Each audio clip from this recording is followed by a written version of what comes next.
Het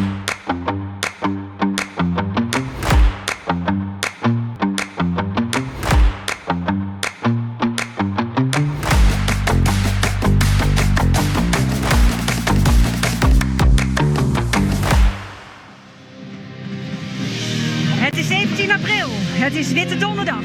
Over 3 dagen is het Pasen. We zijn in Terneuzen. Welkom bij de Passion 2025. Fijn dat jullie er allemaal zijn. Thuis, hier op het plein. En wat is Terneuzen een stoere havenstad. Met een van de grootste sluizen van de wereld. En bij zo'n stad hoort een krachtig thema. Ik ben bij je. Er komt een nieuwe wereld. En daarin staat alles op zijn kop. Daar bestaat er geen arm of rijk. Draait het niet om status of afkomst. Maar is liefde het allerbelangrijkst.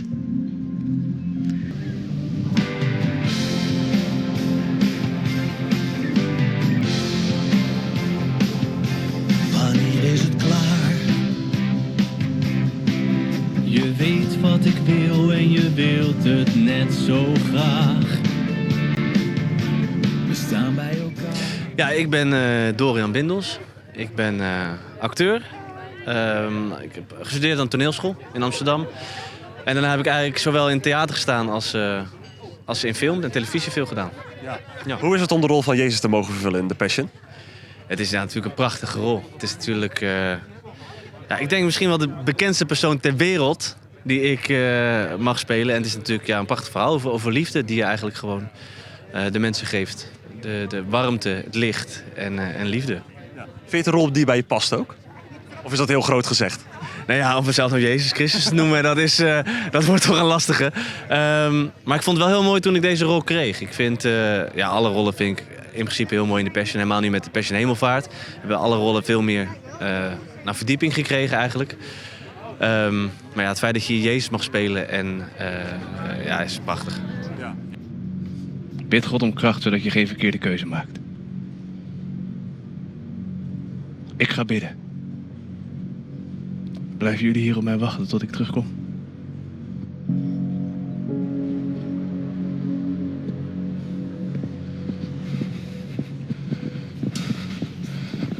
Ja. Ik hou het niet meer uit. Blijf maar hier. En zorg dat je wakker blijft. Naast Jezus zie je Petrus, een van zijn beste vrienden. Onder zijn vrolijke uiterlijk zit een wat onzekere man. Dat Jezus hem gevraagd heeft met hem mee te gaan is een enorme boost voor zijn zelfvertrouwen. Maar wat als het spannend wordt en de druk toeneemt? Is Petrus dan bestand tegen zijn eigen twijfel en onzekerheid? Dit is Maria Magdalena, een van de vele vrouwen die met Jezus meereist. De Bijbel vertelt dat Jezus haar heeft bevrijd van boze geesten. Vandaag zouden we waarschijnlijk zeggen, ze had psychische problemen.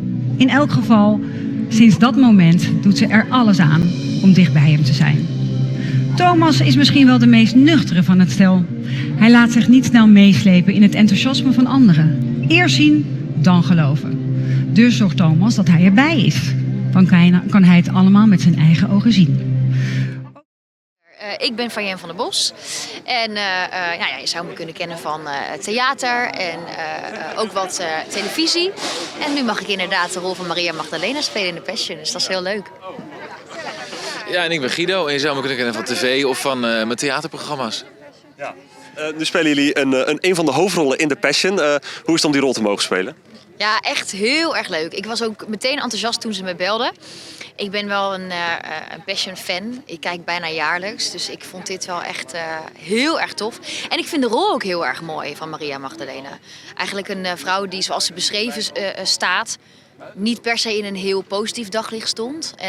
Maar ik zie haar juist als een hele sterke vrouw die kwetsbaar mag zijn bij Jezus. En daar voelt van, ik ben goed zoals ik ben. Ik mag zijn wie ik ben. Dus ik vind het een hele mooie rol met diepere lagen. En daar zijn we nu zo naar op zoek tijdens de repetities. En dat is ook heel erg leuk, om dat je ook eigen te maken.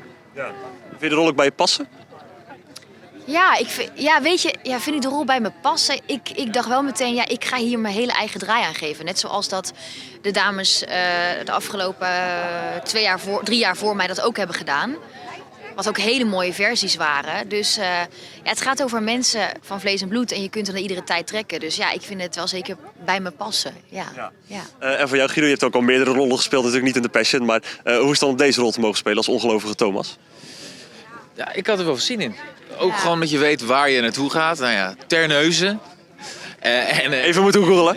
Om het te noemen. Maar ook dat je gewoon in de Passion mag spelen. Het is zo'n grote productie. Er zijn zoveel mensen bezig voor en achter de schermen om er iets waanzinnigs van te maken. Zowel muzikaal als het verhaal en op welke manier het insteekt. Dus dat je daar dan een rol in mag spelen. In mijn geval de rol van Thomas. Dat is te gek. Je komt gewoon in een gespreid bed. Iedereen doet het al 15 jaar, weet je wel. Dus dat is zo vet. En het is zo'n enorme productie. En wij mogen ook meedoen. Ja, dat is te gek. Dat is leuk. En hoe vind je de rol voor jou passen? Ja, ongelovige Thomas. Hij heeft een ontwikkeling. We gaan beginnen aan een verhaal. En hij heeft zoiets van, ik weet niet. Ik heb het wel naar mijn zin de afgelopen 3 jaar met deze discipelen en met deze meester. En er gebeuren een aantal dingen die je als wonder zou kunnen bestempelen. En dan gaat het toch een beetje mis. Ja. En in hoeverre er dan geloof is en in hoeverre je dan uiteindelijk helemaal denkt, wacht eventjes, is dit nou echt de Heer? Dat is de hoe zeg je dat? Ontwikkeling die je kan spelen. En dat is leuk. Ook Judas was er vanaf het begin bij. Hij heeft zo'n beetje alles al wel gezien in het leven en vraagt zich steeds vaker af, is Jezus wel wie hij is dat hij is? Of is hij de zoveelste influencer die heel even populair is? Ja, Judas. Ik hoorde net al iemand zeggen het zwarte schaap van de groep. Voor de mensen die jou niet kennen, zou je jezelf even voor kunnen stellen? Ik ben Eddie Zoe en ik speel Judas dit jaar in The Passion. En zoals gewoonlijk zwaar geframed in het zwart, hè? Zo werkt dat. Ja, de rol van Judas, een beetje de verrader van Jezus Christus. Hoe is het om die rol te mogen spelen? Ik vind het eer dat ik Judas mag spelen in The Passion. Want voor mij toch eigenlijk elk jaar wel een beetje de interessantste rol. Het is toch een beetje graven in jezelf en op zoek gaan naar de slechterik of de slechte kant of dingen waar je misschien zelf niet zo netjes bent geweest om daar wat mee te kunnen doen. En Judas heeft vaak ook wel de coolste liedjes. Dus, Ik kan jullie helpen hem gevangen te nemen, maar wat krijg ik daar dan voor? Nog één woord, 1 tegenslag. En we zullen zien wie ons laatste wordt. Ik ben een psycho, ik word helemaal gek. Ik ben een psycho, ik heb het gezegd. Ik ben een psycho, net als de rest. Ik ben een psycho. Pilatus zijn positie is hachelijk. Nog 1 verkeerde beslissing en de vlam slaat in de pan. De zaak Jezus van Nazareth is tricky. De religieuze leiders willen van hem af en stoken de massa op. Maar hoe gevaarlijk is die Jezus nou eigenlijk? Pilatus wil geen enkel risico lopen en worstelt tegelijkertijd met zijn eigen geweten. Bent u de koning van de Joden? U zegt het zelf. U bent aan mij uitgeleverd. Door uw eigen volk, de hoge priesters. Er gaan verschrikkelijke verhalen over u. Wat heeft u verkeerd gedaan? Zeg me. Bent u de koning van de Joden? Vraagt u dat zelf? Of hebben anderen dat over mij gezegd? Nee, natuurlijk vraag ik dat niet uit mezelf. Ik ben geen Jood. Zegt u mij alstublieft. Wat heeft u verkeerd gedaan? Ik ben geen koning, zoals de koningen van deze wereld. Als ik een aardse koning was, dan zouden mijn dienaren voor me hebben gevochten. Dan zou ik niet zijn uitgeleverd. Dus u bent wel een koning? U noemt mij een koning. Maar ik zeg u, ik moet de waarheid bekendmaken. Daarvoor ben ik geboren. En daarvoor ben ik naar deze wereld gekomen. de waarheid. Iedereen die aan de kant van de waarheid staat, gelooft in mijn woorden. Ik ben hier niet gekomen om over mensen te heersen, maar juist om te dienen. Maar wat is waarheid? De enige waarheid is dat ik hier de macht heb om u vrij te laten. Wat is waarheid? Luister allemaal. Mijn oordeel is dat Jezus onschuldig is. Maar het is de gewoonte dat tijdens het paasfeest de gevangene wordt vrijgelaten. Dus, wie willen jullie dat ik vrijlaat? Jezus, koning van de Joden? Of Barabbas? Barabbas, een bewezen misdadiger, een moordenaar. Wie?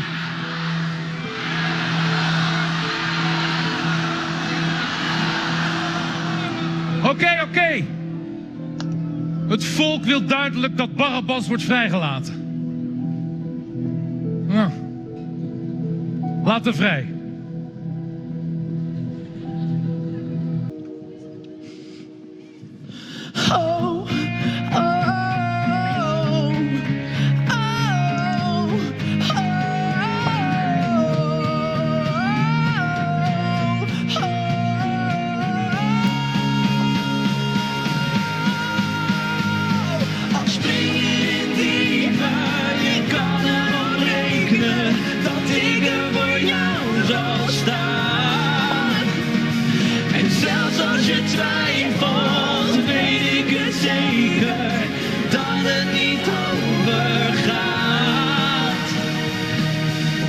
Dat ik als een schaduw naast je loop, als jij me niet meer ziet en me niet meer hoort.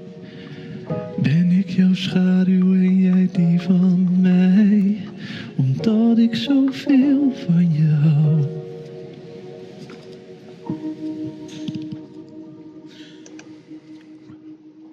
Breng hem weg.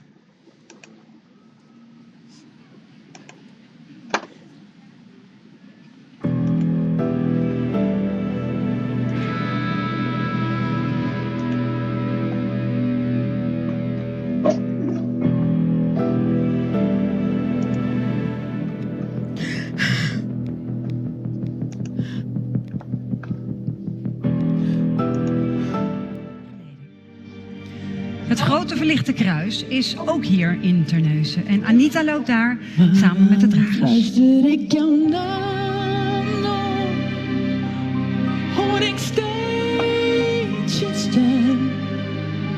Ik zie je levensgroot hier staan nog, omdat ik niets vergeten ben.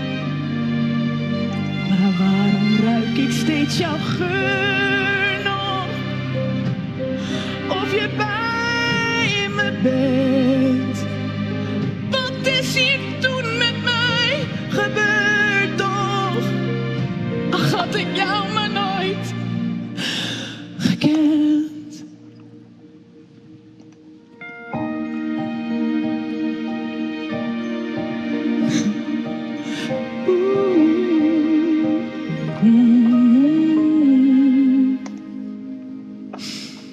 Mijn leven, het gaat gewoon zijn gang, mijn leven. Maar soms verlang ik toch heel leven. Verlang ik even weer naar jou. Verloren, ik heb de moed al lang verloren. We wisten beiden van tevoren dat dit niet eeuwig duren zou.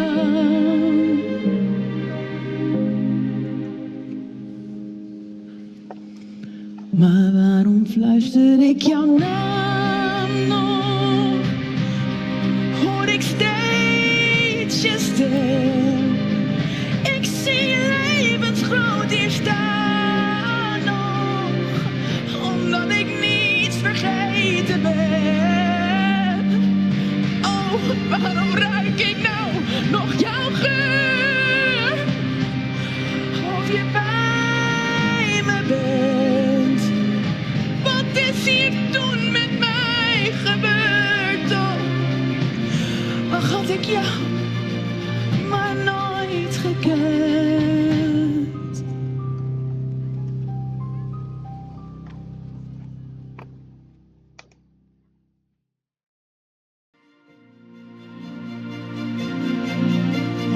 donker is en je de weg niet weet, zoek dan naar mij tussen alle sterren en voel dan weer hoe ik er voor je was.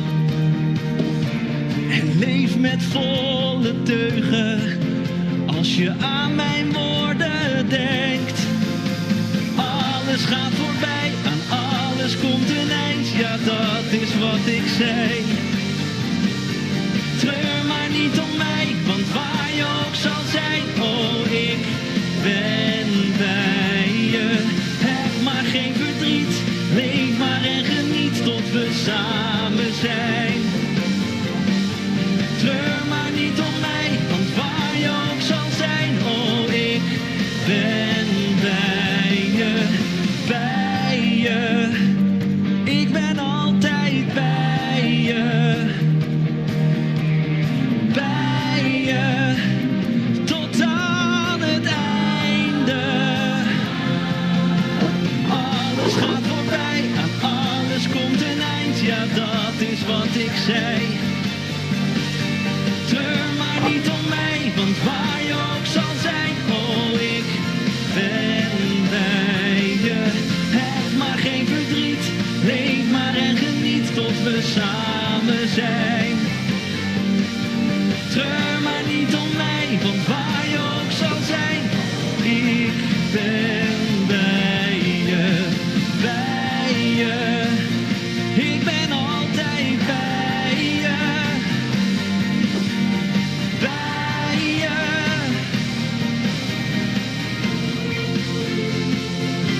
Ik ben altijd bij je.